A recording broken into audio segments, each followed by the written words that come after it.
je la donnerai à d'autres. Donc faire un travail sur soi-même et pour pouvoir avancer avec les autres, parce que c'est vrai que les égos sont des fois un peu difficiles. Les gens qui sont victimes du mal logement, à dire oui, ben tiens, il y a un chercheur qui va venir, il y a un journaliste, vas-y dis-moi ce que je vais dire à ta place.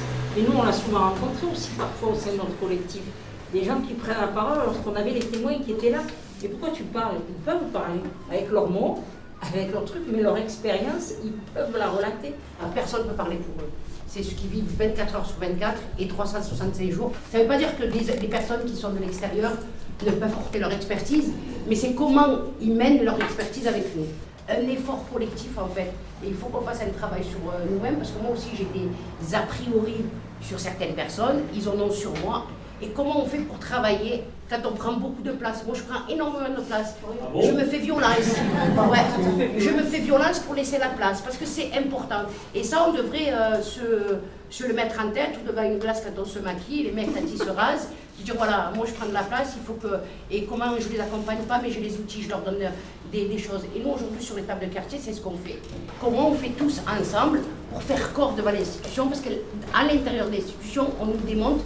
Compris dans les collectifs, c'est une lutte en interne. Dans les collectifs, des gens qui sont tous là pour défendre des bonnes causes, il y a aussi ces postures. Moi, j'ai eu participé à plein de défenses de combat, où, pour rappeler parfois, je dis, mais ils sont où les sujets? Ils sont où les intéressés? Ceux dont vous parlez.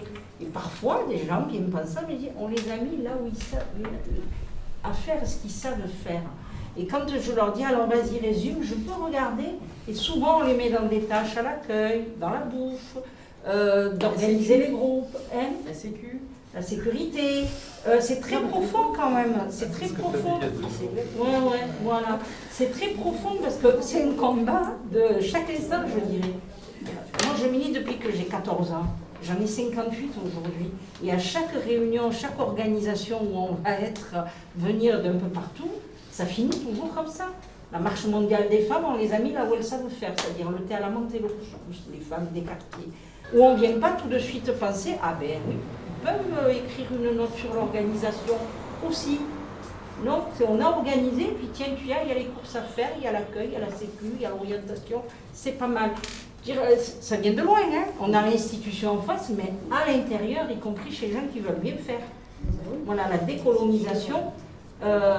C'est dur aujourd'hui quand même d'être issu de l'immigration, d'être pauvre, d'être femme et d'être garçon, d'être homme. Moi je suis maman de 4 garçons, de 30 ans à 16 ans. C'est dur. Hein, c'est dur pour un jeune d'être d'un quartier, d'avoir des ambitions, de sortir de sa cité, de ne pas bousculer sa sœur, de ne pas être dans des postures de radicalisation. On peut en rajouter. Et puis quand ils ont envie d'être citoyens, on me dit, sympa, vous vous occupez de la soirée dansante, vous vous occupez. Ça c'est quand ils sont sympas. Voilà, c'est que on te met à l'entrée, on te met au portail. La place des femmes ou la place de l'immigration, c'est terrible. La dernière fois, bon, j'étais dans la préparation des états généraux. La journaliste est venue pour faire des portraits, il y avait 5 portraits de blancs. J'ai dit non, je suis désolée, je m'y mets dans la presse, mais non, je m'y mets. Il y a la commission des délogés, membre du collectif du 5 novembre, active, etc. Quand la journaliste l'appelle, elle parle avec nos autres camarades. Ils avaient des choses à apporter sur la charte. Les Zora Bouquenouche, vous êtes délogés, on a besoin de connaître votre parcours. Eh bien non, elle est propriétaire, elle habite en plein comme Julien dans le quartier le plus beau de Marseille. Sauf que, vous voyez, les clichés, ça vient de loin, c'était quelqu'un, la presse de gauche quand même. On parlait avec Kevin, avec Marie, avec tout ça, c'était les experts. Les 7 mois de lutte du collectif du 5 novembre, on s'adresse à Zora, forcément elle était délogée. Puis comme elle habitait là-bas, elle ne peut pas habiter en tant que propriétaire, elle n'a pas de bonbon. Elle peut y habiter parce qu'elle est mal logée. C'est profond quand même. Hein. Parce que quand on s'énerve, c'est qu'on est des hystériques. Et aussi par rapport à la grille de lecture des médias, ce qu'on a adoré, c'est que il y a eu beaucoup de médias qui sont arrivés. Et à un moment donné, quand on s'exprimait, parce qu'ils posaient des questions, donc on s'exprimait, ils disaient non, stop, on arrête, on recommence. N'ayez pas ce discours-là. Ce discours-là, c'est les politiques qui l'ont. Enfin, oui, mais attendez, c'est notre discours. Non, le français lambda ne comprendra pas. Ce que vous dites. Ce que vous dites. Il faudrait parler avec un accent. Qu'est-ce qu'il faut faire Faire des fautes d'orthographe. En fait, il faut coller à la représentation qu'ils ont, en fait, des habitants des quartiers. C'était très particulier. Il y avait des médias, BFM, donc était là, et il y avait le groupe communication. Le groupe communication, ils ont bien vu qu'ils n'arrivaient pas à leur faire dire ce qu'ils avaient envie. Hein. Ils étaient restés toute la journée, BFM et TF1 sont restés toute la journée devant le quartier, essayer de trouver quelqu'un dans le quartier qui accepte de leur parler. C'était tellement bien organisé qu'ils n'ont pas trouvé une personne qui a bien voulu leur parler. Donc BFM et TF1 sont repartis sans aucune parole du collectif ce jour-là. L'image, en fait, le visuel et le message faisaient dissonance, en fait. C'était vraiment ça, il y avait quelque chose de pas compatible avec ce qu'on doit donner à voir, en fait, des quartiers. Ce qu'on recevait beaucoup, c'était des réflexions en disant ah, mais vous vous exprimez bien. Ah, mais c'est bien ce que vous dites, mais vous n'êtes pas énervé, vous n'êtes pas en colère. Ils s'attendaient à ce qu'on soit en colère, ils s'attendaient à ce qu'il y ait une violence. Ils disent ah oui, mais en fait c'est tout à fait cohérent. Qui vous écrit qui vous écrit les courriers françaises? Non, parce que c'est pas c'est pas possible. Donc vraiment on a reçu ça. Non, c'est bien nous qui écrivons. Mais en tout cas, c'est un compliment d'entendre ça. Bien sûr, on prend des personnes sur la communication, mais on les fait tourner. C'est-à-dire que là, il y a 6 personnes, mais dans 2 mois, il faudra 6 autres personnes. De façon, en fait, à ce qu'on n'identifie pas une personne et un collectif. Parce qu'à partir du moment où vous êtes identifié on va vous proposer un appartement, on va vous proposer toutes les techniques de rumeurs, hein, mais elle va se présenter, vous verrez. Tu es politique, tu es avec un autre, fais attention que tu es avec l'autre, fais attention parce que tu as volé de l'argent, fais attention parce que la vérité elle va venir te foutre la merde. Et ça, c'est une chaîne, et quand on a des projets qui sont portés par les collectifs d'habitants, on préfère aller chercher une autre association qui a son cerveau plus évolué que le nôtre pour y travailler. C'est même pas un cerveau plus évolué que le nôtre. Non mais je rigole quand je dis ça, hein. C'est vraiment dans la plaisanterie. Hein. Toute action de conscientisation dans les quartiers populaires elle ne sera pas financée. Une action de conscientisation, c'est laisser les personnes libres d'agir, et toute action de conscientisation. Par contre, des actions qui permettent d'aller faire une sortie, d'aller en Espagne faire les soldes, toutes ces choses-là, du récréatif, hein, dans les quartiers, puis après on prend des photos de les regarder. Et grâce à nous, ils voient les espaces verts, l'écologie, les financements ont permis tous les mots, pouvoir d'agir, la participation des habitants.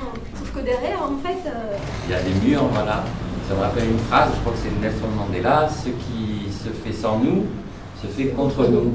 Donc à chaque fois, les gens sont obligés de se coaliser, forcer à ce qu'on les accepte à participer. Donc s'exprimer en tant que collectif avec le nous et pas le je. Donc là, organiser la parade donc, en formation, en formant les personnes pour qu'il y ait des compétences partagées. Avoir des alliés donc, et faire attention donc, à nos alliés aussi. Qui viennent prendre la matière, c'est pas gênant qu'ils viennent prendre la matière, que ce soit dit, et puisque ça est arrivé à nous aussi, on a rencontré beaucoup de sociologues, de journalistes, etc. Parce que nous, les associations dans les quartiers, c'est souvent ramène-moi du monde, je dois faire quelque chose et comme ça. Aujourd'hui, moi, je négocie. Et je dis à toutes les associations de négocier. Ça veut dire que, d'accord, ok, ramener du monde, mobiliser du monde, c'est du travail. Donc, comment je fais? Tu me donnes du pognon, je mobilise. Moi, le soir, quand je rentre chez moi, j'ai pas le steak sur la table. Donc, toi, tu l'as, moi, je l'ai pas. Donc, il me le faut. Et je pense que c'est quand on va travailler comme ça, et on va mettre en valeur l'expertise des habitants, parce que moi je suis dans un collectif et quand je vois que les habitants ils attendent toujours que ce soit moi qui parle parce que j'ai une grande gueule, mais en vérité de l'autre côté ils ont une expertise et elles ont une expérience que personne n'a, que même moi j'ai pas, parce qu'elles ont le quotidien et elles vivent avec ça. Et je pense que c'est ça qu'il faut valoriser pour qu'en fait elles puissent travailler même avec des chercheurs, mais ça veut dire que si je travaille avec le chercheur il va écrire une thèse, à un moment ou à un autre, le chercheur il n'a pas sorti de sa tête ça. Il a sorti de moi, il a sorti de elle. Donc il met mon nom. Et s'il doit manger quelque chose, on mange avec lui. Ça c'est la première des choses et ça valorise les gens. Comment faire pour faire plus collectif? Parce qu'en fait, c'est ça qu'il faudrait obtenir. Il faudrait qu'on sorte du système où on faisait confiance à l'État central. Et je crois qu'on a trop fait confiance à l'État, au gouvernement, à la démocratie représentative.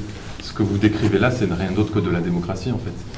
Et en plus, vous avez même analysé la logique d'inspirer vos enfants de ce que vous avez fait et donc de leur redonner confiance en eux. C'est brillant. Enfin, aucun politique n'aurait pu penser ça, en fait. On dit en fait qu'en 2 mois de mobilisation, nos enfants ont plus appris sur les valeurs de la République que durant toute leur scolarité.